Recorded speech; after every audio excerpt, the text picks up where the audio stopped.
So ಇವಾಗ ಈ immunotherapy ಅನ್ನೋದು ಎಲ್ಲರೂ ಕೇಳಿರುವಂಥದ್ದು.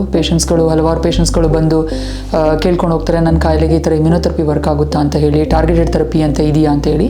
ಸೊ ಇದೇನು, what is this immunotherapy or targeted therapy? ನಾವು ಇಲ್ಲಿ ತನಕ ಕ್ಯಾನ್ಸರ್ಗಿರೋ ಚಿಕಿತ್ಸೆಗಳಲ್ಲಿ ಒಂದು ಕೀಮೋಥೆರಪಿ ಬಗ್ಗೆ ಕೇಳಿದ್ದೀವಿ, ಇನ್ನೊಂದು ಹಾರ್ಮೋನಲ್ ಥೆರಪಿ ಬಗ್ಗೆ ಕೇಳಿದ್ದೀವಿ, ಇನ್ನೊಂದು ಕ್ಷಕಿರಣ ಥೆರಪಿ ಇಲ್ಲ ರೇಡಿಯೇಷನ್ ಥೆರಪಿ ಬಗ್ಗೆ ಕೇಳಿದ್ದೀವಿ, ಆಪರೇಷನ್ ಬಗ್ಗೆ ಕೇಳಿದ್ದೀವಿ. ಸೊ ಇದೆಲ್ಲ ಇವಾಗ ಹೊಸ ವಿಧಾನಗಳ ಟ್ರೀಟ್ಮೆಂಟ್ ಬಂದಿದೆ.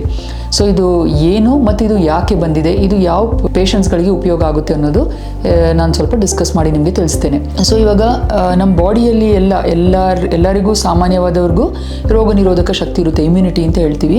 ಈ ಇಮ್ಯುನಿಟಿ ಪವರಿಂದಲೇ ನಮಗೆ ಇವಾಗ ಕಾಯಿಲೆಗಳು ಬರ್ದಂಗೆ ನಮ್ಮ ಬಾಡಿನೇ ಅದನ್ನು ಕಾಪಾಡುತ್ತೆ. ಸೊ ಇವಾಗ ಒಂದು ಸಣ್ಣ ಜ್ವರ ಬಂದರೂ, ಸಣ್ಣ ಶೀತ ಕೆಮ್ಮು ಬಂದರೂ ನಮ್ಮ ಬಾಡಿಗೆ ಆ ಶಕ್ತಿ ಇರುತ್ತೆ, ರೋಗ ನಿರೋಧಕ ಶಕ್ತಿ ಇರುತ್ತೆ. ಅದೇ ಥರ ಕ್ಯಾನ್ಸರಲ್ಲೂ ಕೂಡ.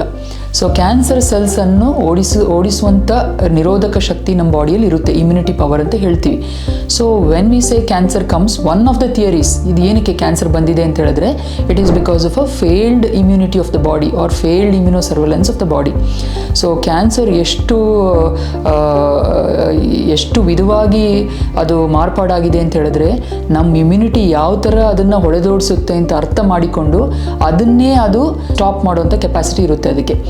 ಸೊ ಆ ಥರದಲ್ಲಿ ಕ್ಯಾನ್ಸರ್ ಉಲ್ಬಣ ಆಗ್ತಾ ಹೋಗುತ್ತೆ ಬಾಡಿಯಲ್ಲಿ. ಸೊ ಈ ಥರ ನಮ್ಮ ಇಮ್ಯುನಿಟಿ ಯಾವಾಗ ಫೇಲಿಯರ್ ಆಗುತ್ತೆ, ಆ ಥರ ಕ್ಯಾನ್ಸರ್ ಬರುತ್ತೆ ಅನ್ನೋದು ಒಂದು part. There are various other theories for cancer, so that will not be discussing here. So will discuss only about this.